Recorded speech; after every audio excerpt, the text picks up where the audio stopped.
Hi everybody, my name is David and this is the Cartoon Fortress YouTube channel. Thank you so much for joining me on the channel today.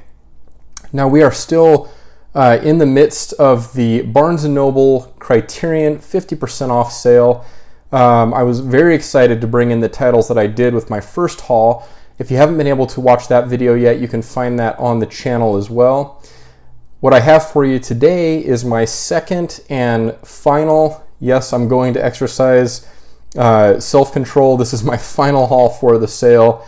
And we have several titles here. 1, 2, 3, 4, 5, 6, 7 titles to show you today that I'm very excited about.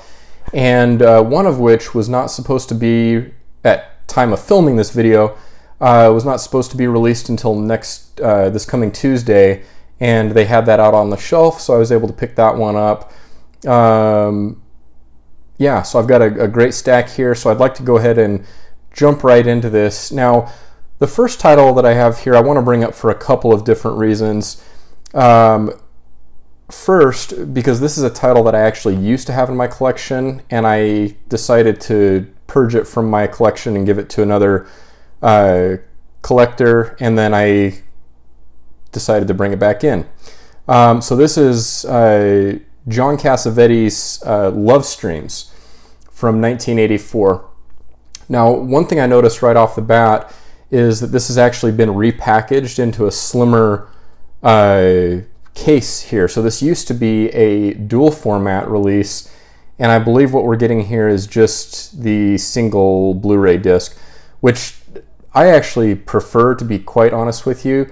Not that I have anything, hugely against dual format releases, but I just personally never use the DVD discs, and so I've made purchases where I've had the dual format editions and then I sell my copy because they come out with a single Blu-ray edition.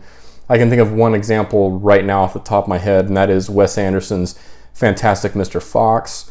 In fact, another would be David Cronenberg's Scanners.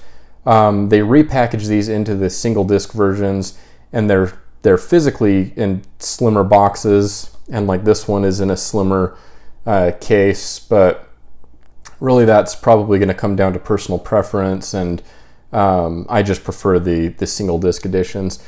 Now, as I said, I used to have this title in my collection, and I sold it to another collector in one of my Criterion groups. And the reason that I want to bring this up, I'm not wanting to make some huge rant about this, but film collecting and our individual kind of film journeys are really personal. There's going to be titles that you don't connect with and you feel like you want to move on, and in my case, sell it to another collector so that they can enjoy it. But I have found in my film journey that there's times where I am ready for particular films and times that I'm just not. And this was one of those cases. Now, I love what I've seen of the filmography of John Cassavetes for the most part. This is one that did not connect with me, and I feel primed and ready to revisit it. But Jenna Rollins' performance in A Woman Under the Influence, it's a top 5 performance for me of all time. All-time cinema. I mean, it is absolutely amazing. I have the John Cassavetes 5 films collection, and that is definitely something that I treasure, and I'm ready to revisit this particular piece. So what I'm saying is don't feel like you have to hold on to particular films, or that, oh, I collect Criterion, so that means I need this title. No. That, in my opinion, is not how it works. Bring films into your collection that you feel drawn to, but don't feel that obligation. And if you're wanting to move on from something, and then if you come back and revisit it later, there's absolutely nothing wrong with that. So I am definitely ready to revisit this, and just a benefit is it's in slimmer packaging this time, which is great. Okay, let's move on. So this is from 1984 with a runtime of 141 minutes.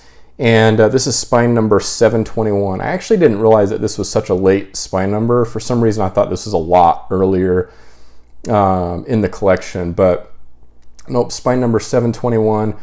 And we get some great extra features here, including a new 2K digital restoration, new video essay on actor Jenna Rollins by film critic Sheila O'Malley, interview from 2008 with actor Seymour Castle, and I'm really interested in this, which I actually did not watch this the first time around.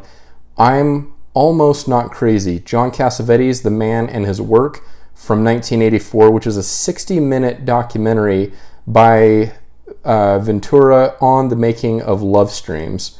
And then you get a trailer and then an essay book. And the essay book in this edition is actually pretty substantial.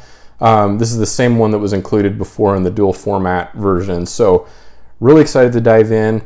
And that's the other thing too, is when I'm trying to do better at is if I don't find a connection with a particular film, trying to exhaust the supplements that are included, the essays and the booklets that are included to really formulate my opinion on the film. So to kind of give it time. But again, if you still don't connect with a particular piece, move on. Let another collector enjoy it. But very happy to have this back in the collection. And this happens to be from my birth year, 1984. All right, next up, this is the title that was on shelves early. So this is not due out until this coming Tuesday, July 13th, I believe it is. And this is a Bill Duke film, and this is Deep Cover. When they announced this title, the cover, Deep Cover, the cover. The cover really jumped out at me. I love the color choices here. And then, of course, you have Lawrence Fishburne there on the cover. And yeah, as I stated, this is directed by Bill Duke. Now, something that I do have to say about this edition, so you can see the cover there and the color scheme. Well, on the back, that carries over, but wow, the specs over here are really tough to read because of the font choice. But this is from the color choice, I should say. This is from 1992, runtime of 107 minutes, and this is spine number 1086. Can't believe we're nearing spine 1100. It seems like just yesterday that the Godzilla set was released at spine number 1000. And then on this edition, we have a new 4K digital restoration, new interview with director Bill Duke, AFI Conservatory Seminar from 2018 featuring Duke and actor Lawrence Fishburne, moderated by film critic Elvis Mitchell. That'll be really interesting. New conversation between film scholars Raquel J. Gates and Michael B. Gillespie about Deep Cover's place within both the black film boom of the early 1990s and the noir genre. New conversation between scholar Claude Reyna and Harold and Professor DJ and podcaster Oliver Wang, and about the film's about the film's title track and its importance of the history of hip hop to the history of hip hop. Trailer, English subtitles, and then an essay by Gillespie included on the booklet inside. We're not going to unbox these particular editions here in this video.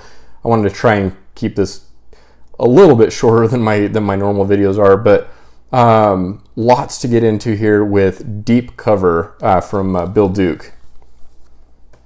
All right, next up, I always like to allow room for myself to explore titles and kind of have random purchases, if you will. Titles that I don't plan on getting when I'm going into the sale, but that I walk away with. And in this case, I'm very, very excited. This is a political thriller, one that I've never seen. It's always evaded me, and I'm really excited to have this. And I see myself watching this one sooner rather than later. But this has Frank Sinatra, Lawrence Harvey, and the great Janet Leigh. And this is directed by John Frankenheimer, which is a big plus for me. I've really been enjoying exploring the work of Frankenheimer. This is spine number 803, The Manchurian Candidate. This is from 1962 with a runtime of 126 minutes. It's in black and white and features a new restored 4K digital transfer with the uncompressed mono soundtrack, audio commentary from 1997 featuring director John Frankenheimer, new interview with actor Angela Lansbury, new piece featuring filmmaker Errol Morris, which will be interesting, discussing his appreciation for The Manchurian Candidate. Errol Morris, of course, is a really prolific documentary filmmaker, multiple titles of which I have in my collection from him via the Criterion collection. A conversation between Frankenheimer screenwriter George Axelrod and actor Frank Sinatra from 1987. New interview with historian Susan Carruthers about the Cold War brainwashing scare. Trailer, and then we get an essay by critic Howard Hampton on the inside. It looks like, from what I can see here, that is a stapled booklet insert there with that essay. Really cool artwork here. And then there's the back, and I think I said, yeah, spine number 803. And yeah, so this is one that I'm really happy to come away with. I had zero plans of picking this up during the sale. All right, next up we have a new, in fact, the rest of these are new releases. Let's see, two of which came out during the sale, and then the other two that came out just very, very recently. So next up, these two need no introduction, Katharine Hepburn and Cary Grant in a Howard Hawks film. This is Bringing Up Baby from 1938 with a runtime of 102 minutes in black and white, obviously. And we get a new restored 4K digital transfer with uncompressed mono soundtrack, audio commentary from 2005 featuring filmmaker Peter Bogdanovich. I'm excited about that.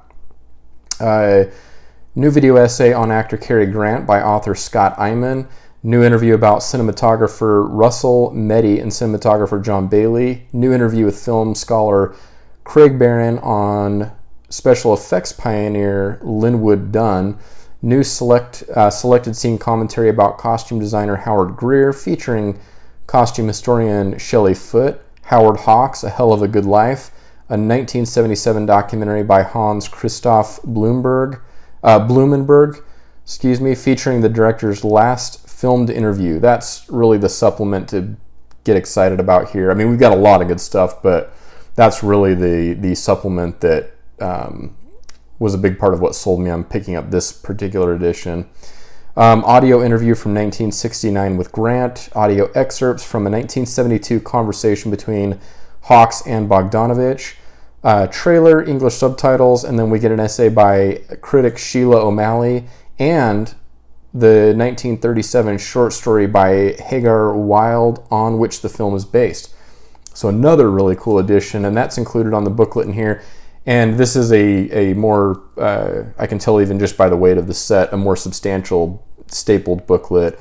So you get that great essay and then the short story. So I'm always really interested in finding out more about the source material on a given film, and here we have the opportunity to do that through reading the short story here by Hagar Wilde.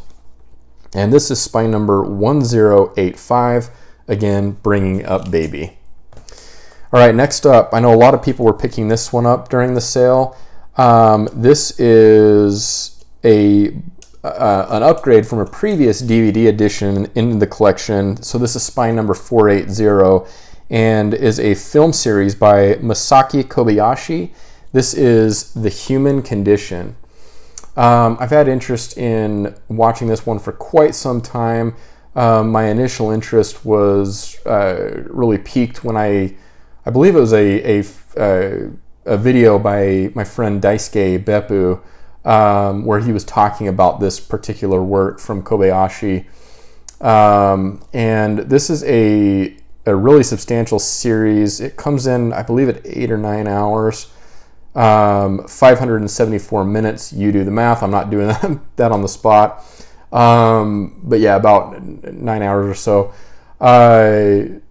So this is spans from 1959 to 1961, is in black and white, and features a high-definition digital restoration with uncompressed mono soundtracks for parts 1 through 4, and 4.0 surround DTS HD master audio soundtracks for part 5 and part 6. So a little bit of a different audio mix depending on the part that you're watching. Also, we have an excerpt from a 1933 Directors Guild of Japan interview with director Masaki Kobayashi, conducted by filmmaker Masahiro Shinoda. Interview from 2009 with actor Tatsuya Nakarai. Appreciation by Shinoda of Kobayashi and the film from 2009 trailers, plus an essay by critic Philip Kemp. And looking on the inside, that does look to be more of a leaflet style, which I'm not a huge fan of. I like the more substantial booklets, but either way, we have a really great edition here from Criterion.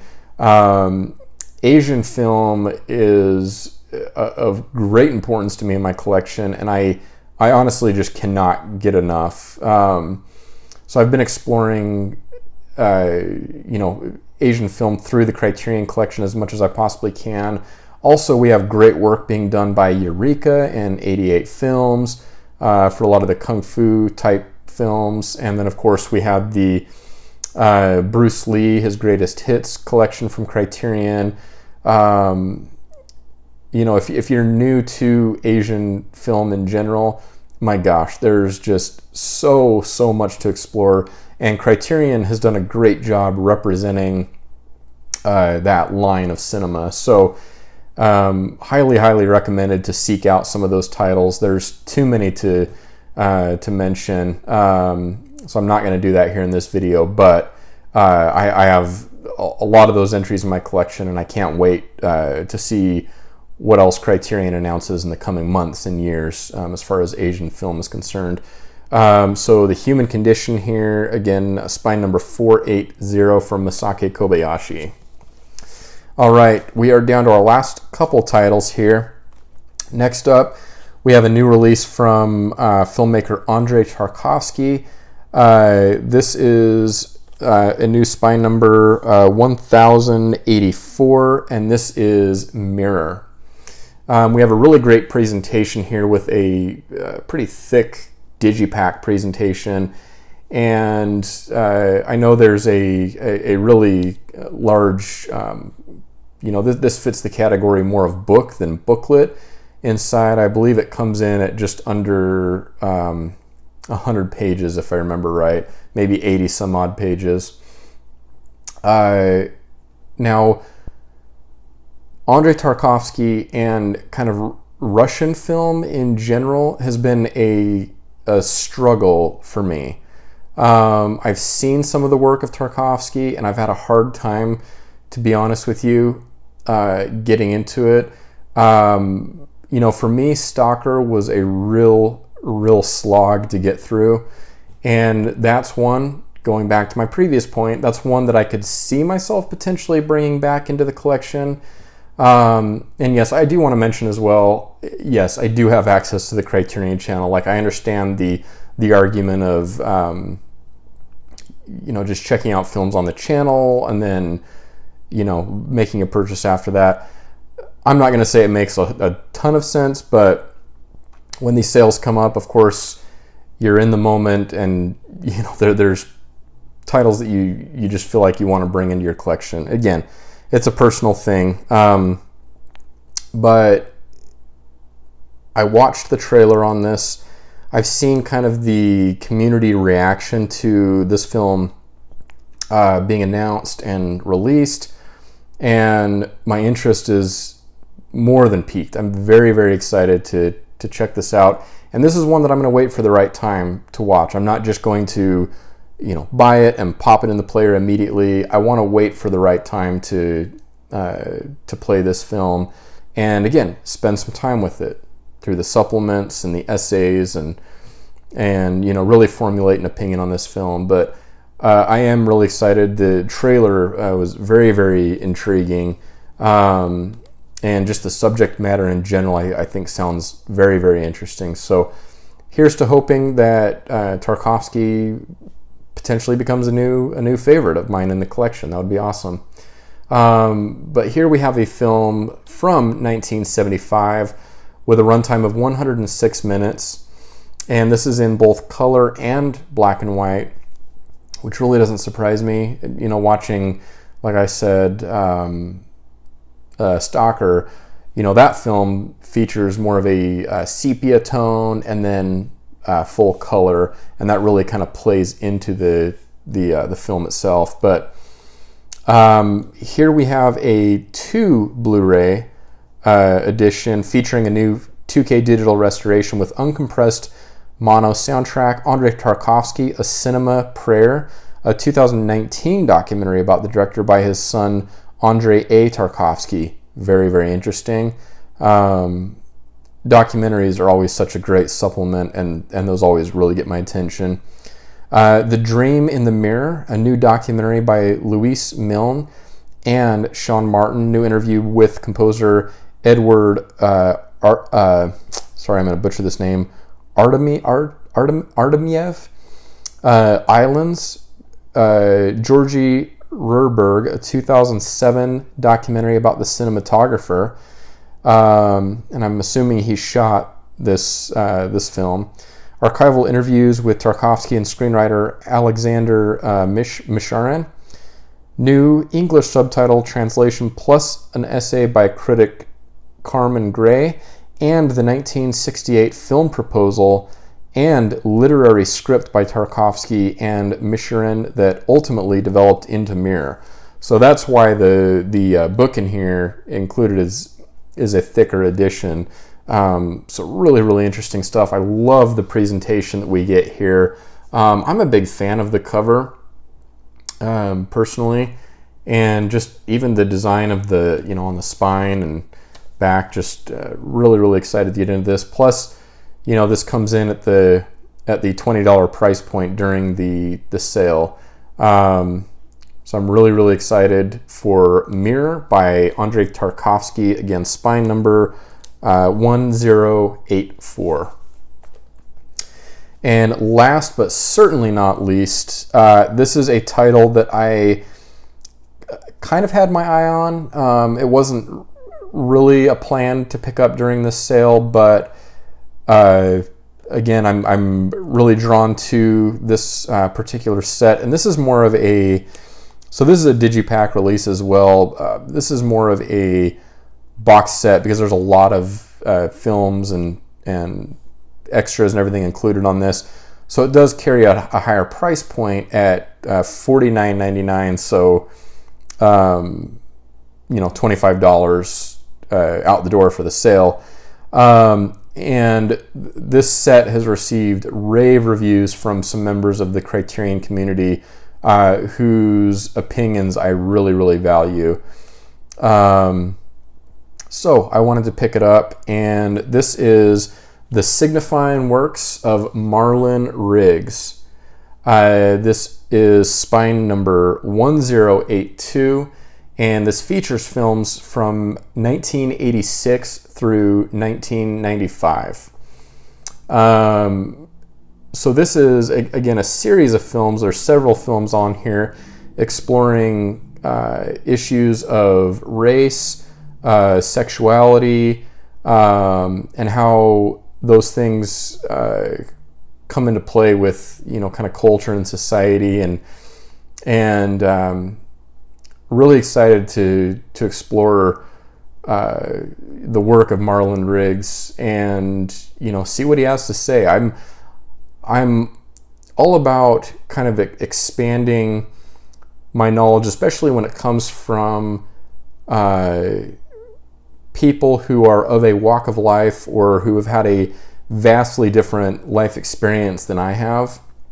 And that's why, you know, one reason why I'm drawn to this set. I love walking in other people's shoes and seeing their perspective on life, and, you know, what their experiences have taught them, why they are the people that they are, you know, because I think playing it safe and just kind of staying in our safe zone and just talking about and experiencing things that we're very comfortable with, and just, where we don't need to stretch ourselves. I think that's really to the detriment of the individual. I think it's really important that we listen to the voices of other people who have had, different life experiences than we have.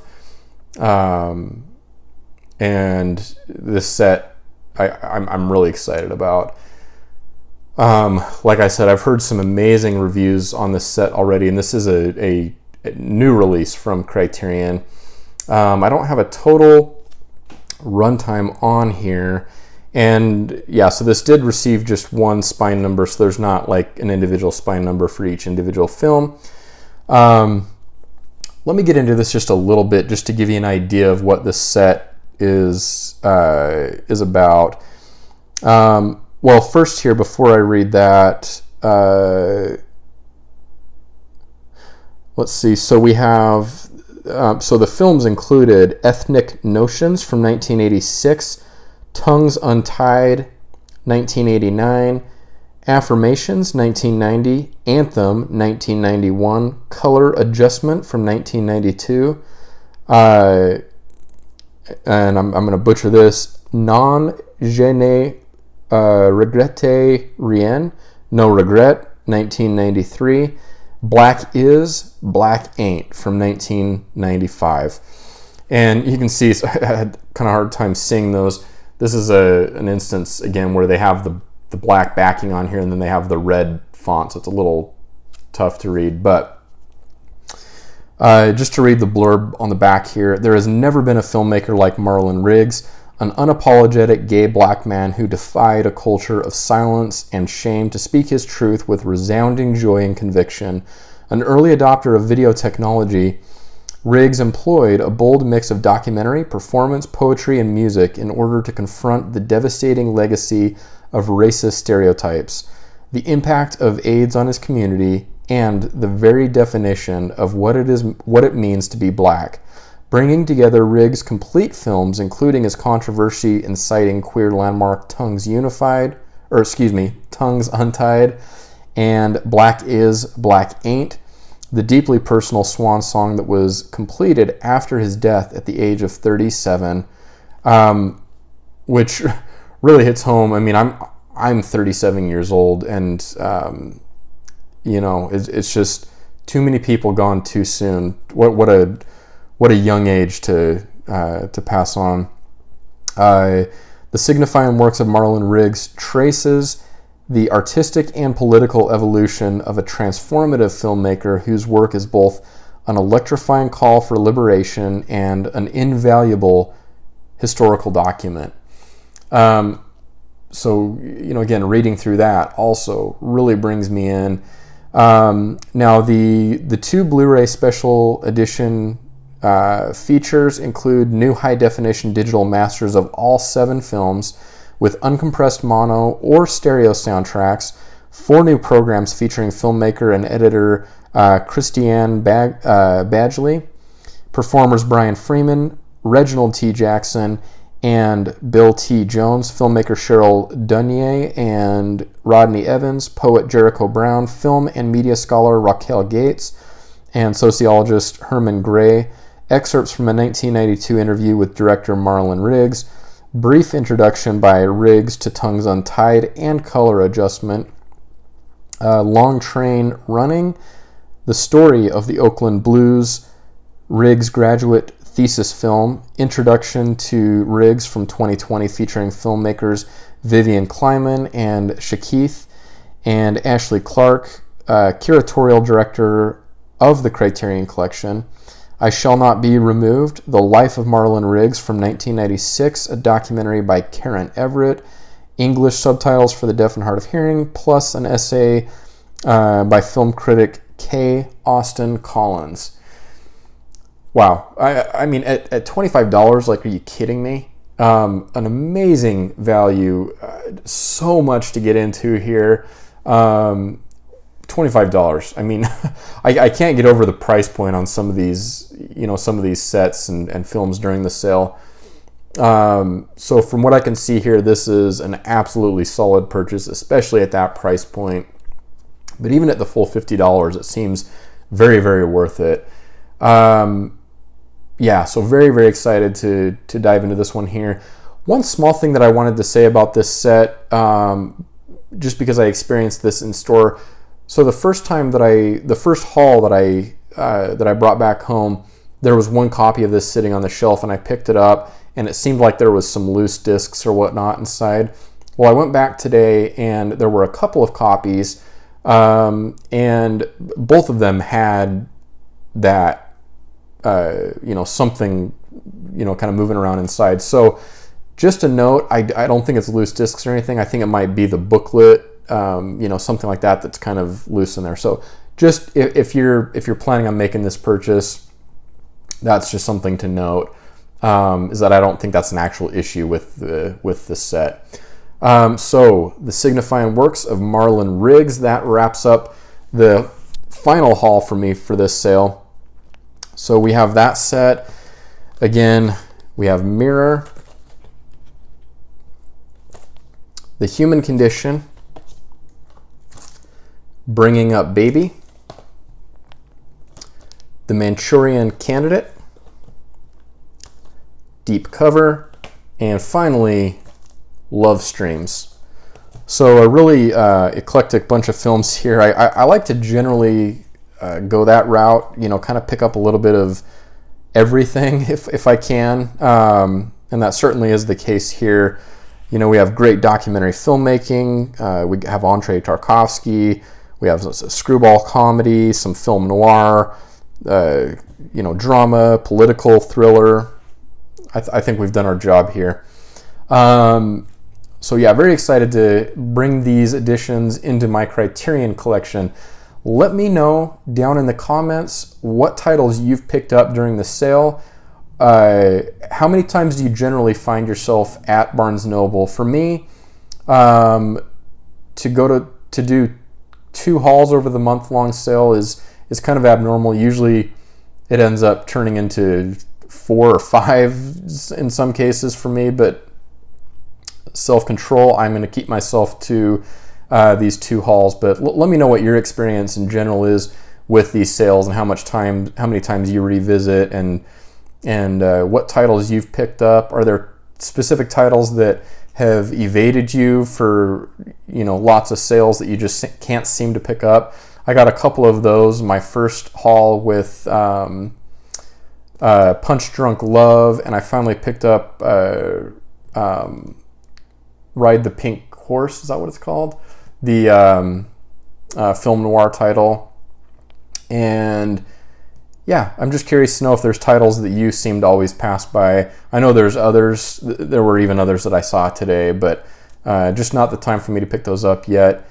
But if you like this type of content, film and film collecting, unboxing videos, Criterion, I invite you to hit the subscribe button, also the like button, and finally the bell icon. That will notify you when I upload new videos in the future. And until next time, my name is David, and I hope you have an awesome day.